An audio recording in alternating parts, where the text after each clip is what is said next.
Very good morning all of you. आज का जो मेरा टॉपिक है या हमारा टॉपिक है जो मैं आप लोग को सीरीज़ में पढ़ा रही हूँ एबनॉर्मल साइकोलॉजी में, वो है डिसोसिएटिव डिसऑर्डर, यानी कि जिसको हम मनोविच्छेदी विकृतियाँ, जिसमें मन का विच्छेद हो जाए। ठीक है, माइंड और बॉडी कनेक्शन जो होता है वो डिस्टर्ब हो जाता है। तो डिसोसिएटिव डिसऑर्डर एसोसिएशन में क्या होता है कि मतलब किसी चीज़ से आपका लिंकअप हो जाना। डिसएसोसिएशन यानी कि वो लिंक खत्म हो जाना। तो डिसोसिएटिव डिसऑर्डर एक कॉमन मेंटल डिसऑर्डर है जिसमें जो पेशेंट होता है उसके मेंटल प्रोसेस, स्पेशली जो उसकी मेमोरी है, जो उसकी कॉन्शियसनेस है, उसमें जो इंटीग्रेशन रहता है वो डिसोसिएट हो जाता है। मतलब कि दोनों में कनेक्शन जो बना होता है, इंटीग्रेशन जो बना होता है, ऑर्गेनाइजेशन जो बना होता है वो डिस्टर्ब हो जाता है, डिसइंटीग्रेट हो जाता है, डिसोसिएटिव हो जाता है। इसमें मेमोरी का जो कुछ पार्ट है वो कॉन्शियस से विच्छेदित होके, यानी कि डिसएसोसिएटेड होके कहाँ चले जाता है, अपने आप ही अनकॉन्शियस में चले जाता है। या जिसको आप कह सकते हैं मेमोरी का कुछ पार्ट चेतन से यानी कि कॉन्शियस से अलग हो जाता है, जिससे व्यक्ति और अपने आप को यानी कि अपनी सेल्फ को, इन्वायरमेंट को अलग तरीके से परसीव करने लगता है। इसको हम इस तरह से भी कह सकते हैं कि डिसोसिएटिव डिसऑर्डर का सबसे मेन या कॉमन या मेजर सिम्टम जो है वो है डिसएसोसिएशन। डिसएसोसिएशन की का जो एक्सपीरियंस है वो 5 तरह की एक्सपीरियंसेस पे डिपेंड करता है। ये क्या है? पहला है अमनीशिया, यानी कि स्मृति लोप। अमनीशिया में पेशेंट अपने पास्ट एक्सपीरियंसेस को पार्शली या कंप्लीटली रिकॉल करने में असमर्थ रहते हैं। दूसरा है डीपर्सनलाइजेशन, यानी कि व्यक्तित्व लोप। इसमें जो क्लाइंट होता है वो अपने आप से डिटैच्ड महसूस करता है। पेशेंट को ऐसा महसूस होता है कि वो किसी स्पेसिफिक स्ट्रीम में या धारा में बह रहा है और वह अपनी गतिविधियों से बाहर खड़ा होकर उसको देख रहा है। मतलब कि वो जो कर रहा है उसको वो एज अ बाहर एक्सटर्नल मेंबर की तरह खड़ा होकर देख रहा है। दूसरा है डीरियलाइजेशन। इसमें पेशेंट को पूरा जो इन्वायरमेंट है वही क्या अनरियल सा लगने लगता है। ठीक है, अविश्वसनीय, अवास्तविक ऐसा लगने लगता है। अनरियल और अनबिलीवेबल लगने लगता है डीरियलाइजेशन में। आइडेंटिटी कन्फ्यूजन, नाम से ही लग रहा है, इसमें रोगी को अपने बारे में कई तरह की कन्फ्यूजन्स डेवलप होने लगती हैं कि वो कौन है, क्या है, यहाँ कैसे आया, वो क्या कर रहा है। आइडेंटिटी अल्टरेशन, यानी कि पहचान बदलाव। इसमें पेशेंट कभी कभी कुछ आश्चर्य उत्पन्न करने वाले स्किल्स को करने लगता है। ठीक है, अपने आप को ऐसी नई स्किल से लैस पाता है जो उसको ने कभी पहले सीखी ही नहीं थी। रोगी को आश्चर्य इसलिए होता है कि उसे भी नहीं पता था कि उसे ऐसी स्किल्स आती हैं। जैसे कभी-कभी जो पेशेंट होता है वो फॉरेन लैंग्वेज के वर्ड्स का यूज़ करने लगता है। ठीक है, अचानक से कोई ऐसी मशीन चलाने लगता है जो उसे नहीं पता थी कि उसे आती हैं। तो डिसोसिएटिव डिसऑर्डर में पेशेंट को डिसएसोसिएशन का जो भी एक्सपीरियंस होता है उसमें इन तरह के एक्सपीरियंसेस, यानी कि अमनीशिया, डीपर्सनलाइजेशन। अमनीशिया यानी कि भूल जाना। ठीक है, अपनी जो पहले के पास्ट एक्सपीरियंस थे उनको पार्शियली या कंप्लीटली उसने रिकॉल करने में अपने आप को अनेबल महसूस किया। डीपर्सनलाइजेशन जैसे कि बताया, व्यक्तित्व लोप। इसमें पर्सन अपने आप को अपने खुद से डिटैच महसूस करता है। ठीक है, उसे लगता है वो किसी एक्सट्रीम में बहा जा रहा है। डीरियलाइजेशन, उसे पूरा एनवायरनमेंट ही अनरियल सा लगने लगेगा। आइडेंटिटी कन्फ्यूजन, उसे अपनी आइडेंटिटी को लेके कन्फ्यूजन सी होने लगेगी, वो कौन है, कहाँ है, आया, कैसे आया, इन सब चीज़ों से लेके। आइडेंटिटी अल्टरेशन, इसमें रोगी कभी कभी कुछ आश्चर्य उत्पन्न करने वाले स्किल से अपने आप को लैस पाता है। अब टाइप्स की बात करें तो इसके 4 टाइप्स बताए गए हैं। जैसे है पहला कि डिसोसिएटिव अमनीशिया। ठीक है, डिसोसिएटिव फ्यूग। डिसोसिएटिव अमनीशिया को हिंदी में हम मनोविच्छेदी स्मृति लोप कहते हैं। डिसोसिएटिव फ्यूग को हम मनोविच्छेदी आत्मस्मृति कहते हैं। डिसोसिएटिव आइडेंटिटी डिसऑर्डर को हम मनोविच्छेदी पहचान विकृति भी कहते हैं। और डीपर्सनलाइजेशन डिसऑर्डर को हम व्यक्तित्व लोप विकृति भी कहते हैं। डिसोसिएटिव अमनीशिया क्या है? इसे पहले हम साइकोजेनिक अमनीशिया कहा जाता था। मतलब जो ये डिसोसिएटिव अमनीशिया है जिसको हम मनोविच्छेदी स्मृति लोप कह रहे हैं, इसे शुरुआत में साइकोजेनिक एमनीशिया कहा जाता था। और इस डिसऑर्डर में रोगी यानी कि जो पेशेंट हैं अपने ऐसे इम्पोर्टेंट इंडिविजुअल एक्सपीरियंसेस को रिकॉल पार्शियल या कंप्लीटली नहीं कर पाता, जिसका नेचर जो होता है उसमें स्ट्रेस डेवलप करने वाला होता है या मेंटल ट्रॉमा उत्पन्न करने वाला होता है। तो मतलब उन चीज़ों को वो भूल जाता है, जिससे उसे उन एक्सपीरियंसेस को भूल जाएगा जो उसमें स्ट्रेस डेवलप करते हैं, नेगेटिविटी लाते हैं या किसी मेंटल ट्रॉमा को याद दिलाते हैं। तो पार्शियल या कंप्लीटली उन एक्सपीरियंसेस को रिकॉल करने में अपने आप को अनेबल महसूस करता है। डिसोसिएटिव एमनीशिया, एमनीशिया एक स्मृति का रोग है ना, जिसमें इंसान भूल जाता है।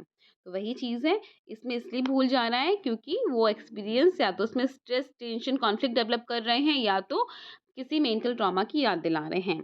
इसमें पेशेंट का जो सोशल या सामाजिक एवं अन्य दूसरे के साथ समायोजन जो होता है, उसपे क्या होता है, बहुत ही बुरा असर पड़ता है, एडजस्टमेंट नहीं कर पा रहा होता है।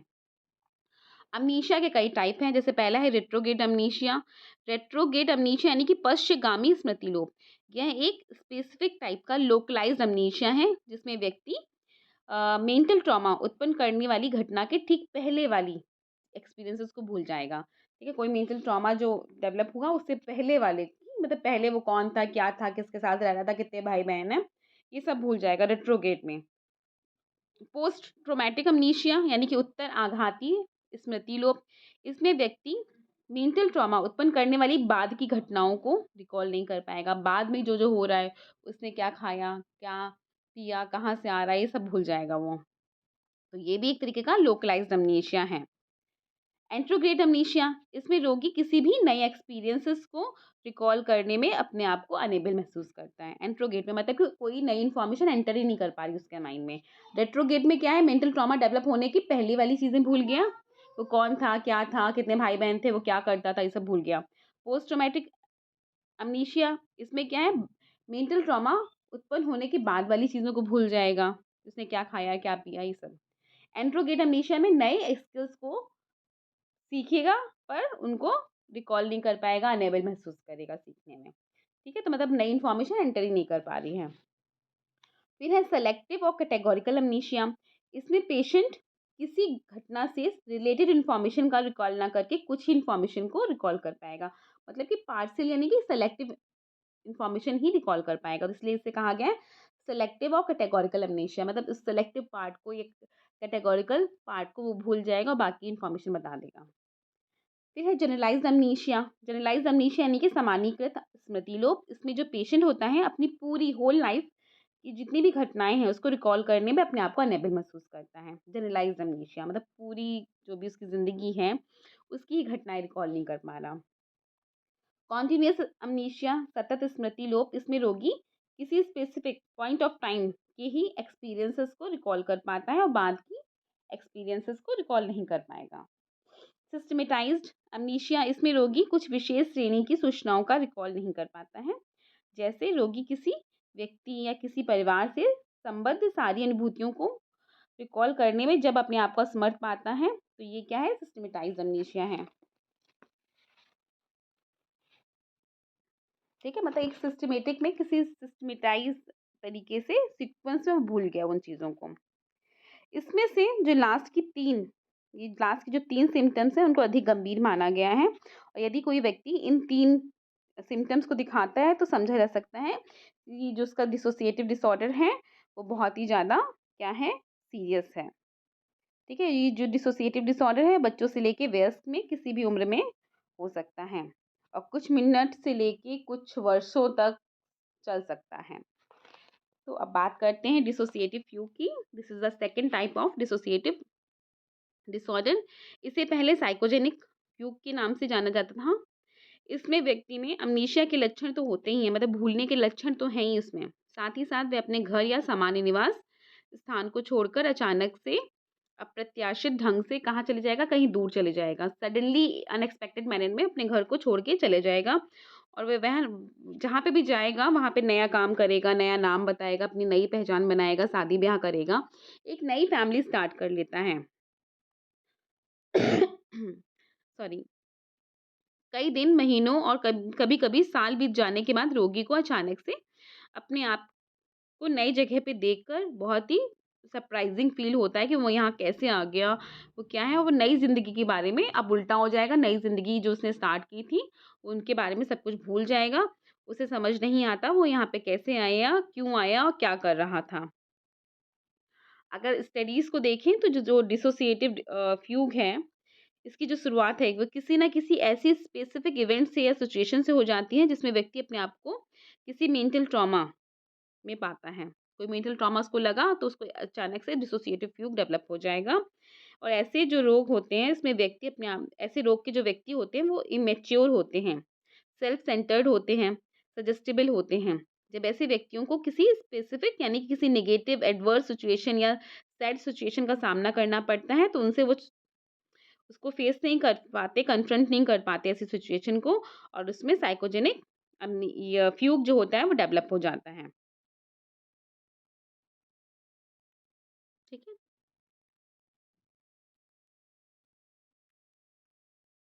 तो ये था डिसोसिएटिव फ्यूग। अब बात करते हैं डिसोसिएटिव आइडेंटिटी डिसऑर्डर यानी कि डीआईडी की, जिसे पहले या जिसे अभी भी मल्टीपल पर्सनैलिटी डिसऑर्डर के नाम से जाना जाता है। डिसोसिएटिव आइडेंटिटी डिसऑर्डर में एक ही व्यक्ति में 2 या 2 से अधिक डिफरेंट डिफरेंट पर्सनैलिटी कंडीशंस पाई जाती हैं, और प्रत्येक अवस्था जो पर्सनैलिटी कंडीशन है, पर्सनैलिटी स्टेजेस हैं या आइडेंटिटीज़ हैं, वो अपने आप में इमोशनली और अफेक्टिवली, ठीक है, क्या होती है, बहुत ही सिस्टमैटिक होती हैं, ऑर्गेनाइज़्ड होती हैं। प्रत्येक व्यक्तित्व जो पर्सनैलिटी सिस्टम है, वो आपस में अलग-अलग होगा, उसका इंटेलेक्चुअल सिस्टम भी अलग होगा, उसका कॉग्निशन, थॉट प्रोसेस, परसेप्शन सब कुछ अलग होगा। व्यक्ति एक व्यक्तित्व अवस्था में कुछ समय तक रहता है और फिर दूसरी व्यक्तित्व अवस्था में चले जाता है। जैसे वो कहते हैं ना, मैं तो ये हूँ, ये हूँ, ये हूँ, थोड़े समय तक था, थोड़े टाइम बाद वो दूसरी पर्सनैलिटी ले लेगा। अरे नहीं, मैं तो ये बोल रहा हूँ, मैं जूली हूँ, ठीक है? इस तरीके से। तो वो और जो भी पर्सनैलिटी उस टाइम वो प्ले कर रहा होगा, उसका कॉग्निशन, थॉट प्रोसेस, समझने का तरीका, सोचने का तरीका, फ्रेंड सर्कल सब कुछ अलग होगा। एक जो पर्सनैलिटी सिचुएशन है, उससे दूसरी पर्सनैलिटी सिचुएशन बहुत ही ड्रामेटिकली डिफरेंट होती हैं। जैसे व्यक्ति एक व्यक्तित्व अवस्था में बहुत ही हो सकता है इंट्रोवर्ट है, ठीक है? बात नहीं करता है, रिज़र्व रहता है, पर दूसरे ही पल जब वो दूसरी पर्सनैलिटी सिचुएशन में आता है, तो वो बहुत एक्सट्रोवर्ट हो सकता है, फ्रेंडली हो सकता है, सोशलेबल हो सकता है, ठीक है? हँसी-मज़ाक करने वाला इंसान हो सकता है, मतलब दोनों ही डिफरेंट हो सकते हैं।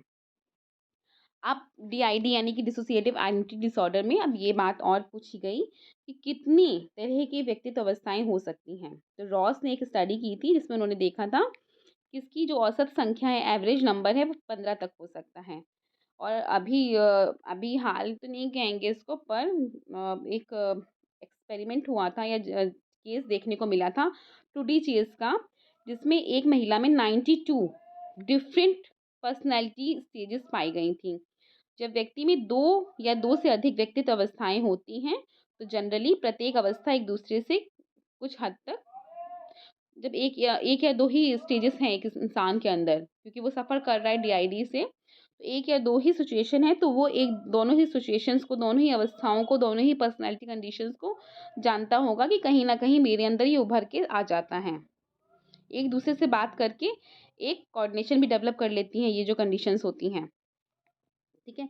ऐसी इसीलिए डेविसन और नील ने कहा कि जब व्यक्ति में 2 से अधिक बदलाव होते हैं, तो प्रत्येक एक-दूसरे के बारे में कुछ हद तक जानता है, एक-दूसरे से बातचीत भी करता है, ठीक है? और कोऑपरेटिव भी होता है। डीआईडी की स्टार्टिंग की बात करें तो ये स्टार्टिंग चाइल्डहुड में ही हो जाती हैं, परंतु इसकी पहचान कहाँ कब होती है? एडोलसेंस में, ठीक है? और इस रोग में जो पर्सनैलिटी का विभाजन है, ठीक है? उसके साथ-साथ कुछ और सिम्पटम्स भी पाए जाते हैं, जैसे कि depression, borderline personality disorder, somatization disorder, ये सब भी पाया जा सकता है। केस की बात करें, एक केस के थ्रू आपको ज़्यादा अच्छे से समझ में आएगा।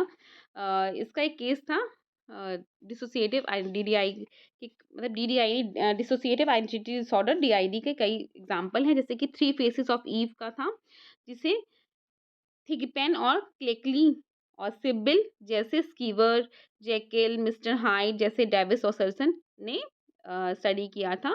इसमें उन्होंने जूली, जेनी और जेरी का एक केस लिया था, जिसमें जूली एक 36 ईयर की एक मैरिड फीमेल थी, जिसे एक 8 साल का एक जो बेटा था, जिसका नाम एडम था, स्कूल में वह बार-बार फेल हो रहा था। इस वजह से उसे अपने बेटे के उपचार कराने के लिए वो कहाँ गई? साइकोलॉजिकल क्लिनिक में गई। उसे लगा कि भाई किसी वजह से ये बार-बार फेल हो रहा है, मैं इसको साइकोलॉजिस्ट को दिखाऊँ तो शायद कुछ वो पढ़े कि अटेंशन क्यों नहीं दे पा रहा है, कंसंट्रेशन क्यों नहीं दे पा रहा है, क्यों फेल हो रहा है। इसी दौरान कुछ ऐसे भी इंडिकेशन मिले जिसके कारण थेरेपिस्ट को स्वयं जूली के बारे में विस्तृत रूप से जानने का निर्णय निर्णय लेना पड़ा। ठीक है, वो अपने बच्चे को दिखाने गई थी, पर थेरेपिस्ट ने कुछ ऐसी भी चीज़ों को पॉइंट आउट किया जिससे उसे लगा कि हाँ, मुझे उसकी मदर का ही अच्छे से पहले तो हिस्ट्री लेनी पड़ेगी। उसकी मदर को ही जानना पड़ेगा, तब तो बच्चे की प्रॉब्लम के बारे में हम सोच सकते हैं। तो फिर जब उन्होंने उनकी मदर को जाना तो क्या जाना कि जूली जो थी वह एक बहुत ही कोऑपरेटिव, सोफिस्टिकेटेड फीमेल महिला थी। उसे अपने बारे में अच्छी सोच समझ थी, अच्छी अंडरस्टैंडिंग थी। चिकित्सा के छठे सत्र यानी कि 6th सेशन के दौरान अचानक से वह यह कहकर थेरेपिस्ट को चौंका देती हैं कि वह थेरेपी के दौरान किसी अन्य को लाना चाहती हैं। पहले तो जो थेरेपिस्ट होता है वह ये नहीं समझ पाता कि वो किसको लाना चाहती है। फिर उसे लगता है कि चलो बाहर कोई बैठा होगा उसको ये मिलवाना चाह रही है। परंतु धीमे-धीमे क्या होता है जूली अपनी आँख बंद कर लेती है और थोड़ी देर के बाद धीरे-धीरे अपनी आँख खोलती है। अपनी आईब्रोज़ को ऊपर चढ़ा लेती हैं, अपने मुँह से सिगरेट को निकाल कर उसे बुझाते हुए कहती हैं कि मैं चाहती हूँ जूली सिगरेट ना पिए। ठीक है? मतलब जूली जो सिगरेट पीती थी उसकी मदर, ठीक है? वो कुछ देर के लिए आँखें बंद कर लेती है और थेरेपिस्ट से उससे पहले कहती है कि मैं आपसे किसी और को मिलवाना चाहती हूँ। आँखें बंद करने के बाद जब वो आँखें खोलती है तो जूली नहीं होती, उसकी जगह कोई और होता है और वो कहती है कि मैं चाहती हूँ जूली सिगरेट ना पिए और अपने मुँह से सिगरेट को निकाल के उसे बुझा देती हैं। मैं चाहती हूँ कि जूली सिगरेट ना पिए। उसे क्या है टैबाको से क्या है हेट्रेड फीलिंग है। उस समय वह अपना नाम जेरी बताती हैं। अब वो जूली से अपने आप को जेरी बता रही हैं। ठीक है? ये दूसरी पर्सनैलिटी है। और 1 घंटे के बाद उसी तरीके को अपनाते हुए फिर वो जेनी बन जाती हैं। मतलब जूली थी, ठीक है? फिर जेनी बनी, अब वो जेरी बन गई, ठीक है? जूली फिर जेरी, अब जेनी बन गई। जेनी यह बताती है कि वह मौलिक जो पर्सनैलिटी है, उसकी ओरिजिनल जो पर्सनैलिटी है, वह 3 वर्ष की आयु में वह जेरी हो गई थी, ठीक है? और 8 साल की आयु होने पर वह फिर जूली हो गई। ठीक है, उस ये सब क्यों हुआ? किसी वजह से उसकी डिस्टर्ब फैमिली सिस्टम रहा होगा, जिसमें बहुत ही टेंशनफुल, स्ट्रेसफुल एनवायरनमेंट रहा होगा। तो वह 2 अलग-अलग या 3 अलग-अलग पर्सनैलिटी सिचुएशंस को दिखा रही थी अपने अंदर। पर्सनैलिटी आइडेंटिटी को वो शो कर रही थी। Julie, Jenny and Jerry. Jenny ये बताती है कि 3 और 8 साल के बीच उसके साथ एक फिज़िकल वेलफेयर से उपेक्षा की गई, उसको अवॉइड किया गया। उसके जो नेबर्स थे उन्होंने उसका सेक्सुअल एक्सप्लॉइटेशन भी किया। 8 साल की आयु में उसे माता-पिता से ये कहकर दूसरों को परमानेंटली अडॉप्टेशन के लिए दे दिया गया था, जो ऐसी जगह दे दिया गया था, ऐसे ऑर्फनेजेस में जो वहाँ पे सुधार लायक नहीं थे। जूली का रूप में उसका व्यक्तित्व सरल था, विपरीत परिस्थितियों के साथ निपटने की क्षमता उसमें थी। यहाँ बहुत अच्छे से ध्यान अगर दीजिए आप लोग तो जूली को जेरी के व्यक्तित्व के बारे में कुछ नहीं पता था। जो भी केस हम लोग को दिया गया उसमें हमने देखा कि जूली को जेरी के बारे में कुछ नहीं पता था। पर थेरेपी जब स्टार्टिंग होने लगी तो 2 साल पहले जूली जेरी के बारे में जान सकी थी, जब वो 34 इयर्स की थी। तो जूली, जेनी और जेरी तीनों ही पर्सनैलिटी क्या थी? डिफरेंट थी।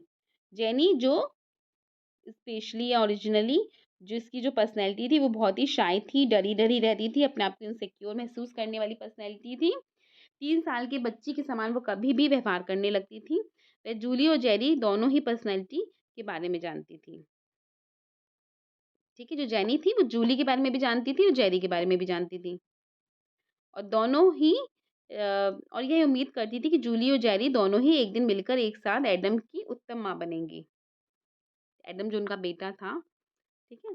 जूली तीनों व्यक्तित्व में सबसे अधिक समन्वित यानी कि इंटीग्रेटेड थी। जूली हेटेरोसेक्सुअल थी, इमोशनली एक एप्रोप्रिएट माँ बनने के सभी गुण उसमें थे।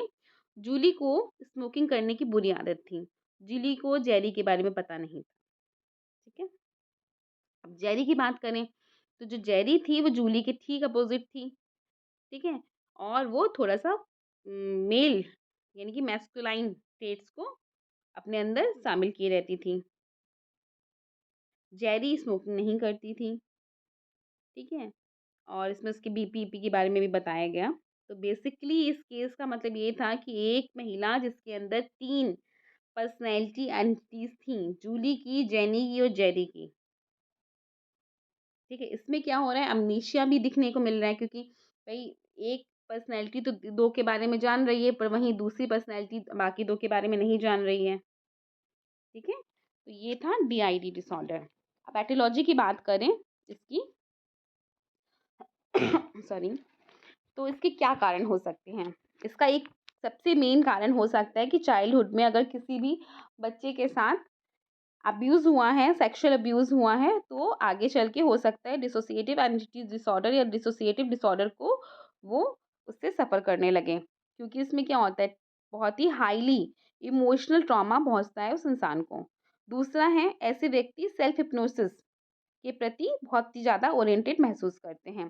सेल्फ हिप्नोसिस एक ऐसी स्टेज है जिसमें व्यक्ति अपने आप को अपनी इच्छा से एक ट्रांस की स्थिति में बदल देते हैं। तो इसमें क्या, एक पर्सनैलिटी डिसऑर्डर से दूसरी पर्सनैलिटी डिसऑर्डर में अच्छे से स्विच ऑफ कर जाते हैं। तो सेल्फ हिप्नोसिस कर लेते हैं एक तरीके से। जो क्लब थे 1991 के अनुसार, जब व्यक्ति ये पाता है कि अपने इमोशनल प्रॉब्लम से वह निपटने में सेल्फ हिप्नोसिस के माध्यम से एक नई पर्सनैलिटी को क्या कर पाएगा, क्रिएट कर पाएगा, तो वह भविष्य में भी उस किसी ऐसी इमोशनल सिचुएशन को पड़ने पर वो क्या करता है, सेल्फ हिप्नोसिस अपनाने लगता है। इसके बाद है, अगर हाँ, यहाँ तुम लोग ट्रीटमेंट के बारे में बहुत पूछते हो, ट्रीटमेंट के बारे में बताएं तो कॉग्निटिव थेरेपी, ठीक है? जिसमें ऑटोमेटिक थॉट्स का जो भी इंटीग्रेशन हो जाता है एक पेशेंट के मन में, उससे इरेशनल थॉट को रेशनल थॉट्स में बदला जाता है। तो कॉग्निटिव थेरेपी, साइकोडायनेमिक थेरेपी, ठीक है? ये दी जा सकती है उसके इलाज के लिए। अब इसमें जो नेक्स्ट डिसऑर्डर है वो है डीपर्सनलाइजेशन डिसऑर्डर, यानी कि व्यक्तित्व लोप विकृति। तो इसमें क्या होता है, एक ऐसी डिसऑर्डर है जिसमें व्यक्ति का जो सेल्फ है, ठीक है? व्यक्ति का व्यक्ति का जो सेल्फ है, उसका जो परसेप्शन है या अनुभव है या एक्सपीरियंस है, इस हद तक चेंज हो जाता है कि उसमें डिटैचमेंट की फीलिंग डेवलप होने लगती है। व्यक्ति अपने आप को एक ऑटोमेटिक या ऑटोमेटन जैसे प्राणी के रूप में परसीव करने लगता है। उसे यह फ़ील होने लगता है कि वह स्वप्न की दुनिया में है। उसे अनुभव होता है कि वह अपनी ही मेंटल प्रोसेसेस को, अपने ही फिज़िकल प्रोसेसेस को एक एक्सटर्नल ऑब्जर्वर की तरह देख रहा है। इसमें पेशेंट को सेंसरी एनेस्थीसिया या कह लो कि अफेक्टिव रिस्पॉन्सेस की लैकनेस हो जाती है, वह अपने से कंट्रोल खो देता है। अब ये है कि डीपर्सनलाइजेशन जो डिसऑर्डर है, इनके जो पेशेंट हैं, उनकी जो रियलिटी टेस्टिंग है, बिल्कुल ठीक होती हैं।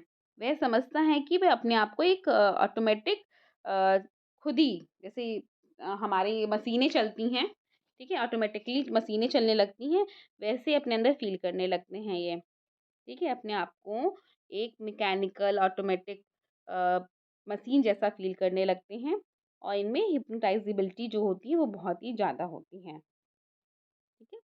तो ये है डीपर्सनलाइजेशन, यानी कि व्यक्तित्व का ही लोप हो गया। अपने आप को ही चलता हुआ देख रहे हैं, जैसे आप इस फिगर में देख रहे हो, वो लड़की तो बैठी हुई है, पर वो अपने आप को चलता हुआ देख रही है। Feeling detached from thoughts, body feeling से। Time seems unusually falls fast और स्लो, ठीक है? वो इस तरह से देख रही है चीज़ों को। तो that is the dissociative disorder, क्योंकि ये नॉर्मल पर्सन्स में नहीं होता है, इसलिए इसे इस कैटेगरी में डाला गया है। और इसकी वजह से पर्सन में बहुत सारे सोशल एडजस्टमेंट और पर्सनल प्रोफेशनल प्रॉब्लम्स डेवलप हो जाती हैं। धीमे-धीमे उसे अपनी प्रोफेशनल लाइफ को त्यागना पड़ जाता है। तो ये था dissociative disorder. Thank you so much बच्चों, बहुत छोटा-सा है। सोमैटोफॉर्म और dissociative disorder, this is your 3rd unit. तो आप इसको अच्छे से समझ लीजिएगा, पढ़ लीजिएगा, क्लास में एक बार रिवीजन और कराएँगे।